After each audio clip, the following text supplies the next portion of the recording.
Sir, bakit po sikat na kasabihan ang bawal magkasakit sa Pilipinas? Dahil sa bansa natin, ang pagkakasakit ay sentensya ng pagkabangkarote. Isang confinement lang, ubus ang ipon, sangla ang lupa, benta ang kalabaw. Ang hospital dito, para sa mahirap, ay waiting shed na lang papuntang sementeryo. Natatakot tayo magpa-check up, hindi dahil sa sakit, kundi dahil sa reseta. Kahit naghihingalo ka na, hahanapan ka muna ng down payment. Mas mahalaga ang kita kaysa sa buhay ng pasyente. Ganyan kabaluktot ang sistema, no cash, no cure. Sa gobyernong ito, bawal magkasakit ang mahirap dahil ang ospital ay negosyo, hindi serbisyo. Pag mahirap ka at tinamaan ka ng malubhang sakit, dalawa lang ang pagpipilian mo, mabaon sa utang o mabaon sa lupa. Sir, ano po ang masasabi mo sa PhilHealth at sa taas ng contribution? Ang PhilHealth dapat insurance, pero naging assurance. Assurance na yayaman ang mga opisyal. Nagtataas sila ng contribution ng mga empleyado, pero bilyon-bilyon ang nawawala sa korupsyon. Kinakaltasan tayo buwan-buwan, pero pag na-hospital ka, sasabihin offline ang system o kaya kakarampot lang ang bawas. Ang kapal ng mukha, PhilSteel na dapat ang pangalan niyan. Sir, bakit po siksikan sa public hospitals minsan 3 pasyente sa isang kama? Buy one, take two sa single bed. Isang bed, 3 pasyente. Siksikan parang sardinas. Yung sakit ng katabi mo, magiging sakit mo na rin. Yan ang sharing is caring version ng gobyerno. Kulang sa kama, kulang sa gamit, kulang sa nurse. Pero ang budget para sa intelligence funds at parte ng mga politiko, laging sobra. Mas inuuna pa nilang magpatayo ng basketball court na may pangalan ni Mayor kaysa magdagdag ng kwarto sa ospital. Aanhin mo ang 3 points kung mamatay ka naman sa dengue.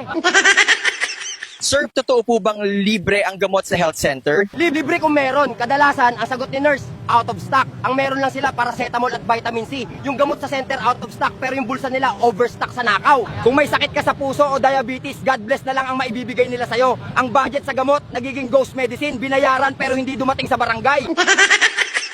Sir, ano po ang tingin mo sa mga malasakit center? Magandang tulong. Pero bakit kailangang ipamukha na galing sa politiko? Ang pondo niyan galing sa buwis natin. Karapatan nating magpagamot. Di kailangan humalik sa kamay ng politiko para mabuhay. Ginagawang campaign ng survival natin. Ang tunay na malasakit, ayusin ang sistema para di na pumila ng mahaba para sa limos.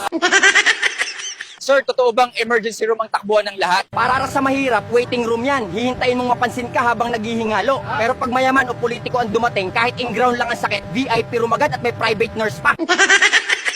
Sir, paano po tayo magiging healthy kung mahal ang masustansyang pagkain? Yan ang irony. Ang noodles at dilata mura. Ang gulay at prutas mahal. Napipilitan ang mahirap kumain ng basura dahil yun lang ang kasya sa budget. Tapos sisisihin nila tayo na hindi healthy ang lifestyle. Bigyan nyo kami ng sweldo na pang tao. Kakain kami ng tama. Sir, bakit po maraming nurse at professional ang nagna-nursing sa abroad? Hindi dahil hindi nila mahal ang ating bansa, kundi dahil hindi sila mahal ng ating bansa. Ang nurse dito, hero ang tawag pero ang sweldo pang merienda. Sa abroad, tao ang turing sa kanila, dito alipin. Hindi brain drain ang tawag diyan, kundi brain driven away. Pinalaya sila ng gobyernong walang pakialam.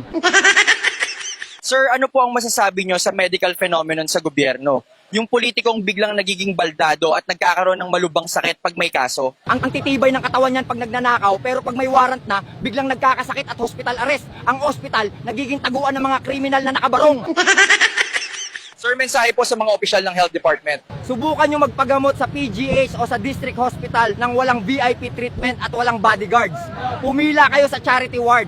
Kapag naranasan nyo ang impyerno na dinaranas ng mahirap, dun lang kayo magkakaroon ng karapatang sabihing we are doing our best. Hanggat naka-aircon kayo sa private suite, wala kayong alam.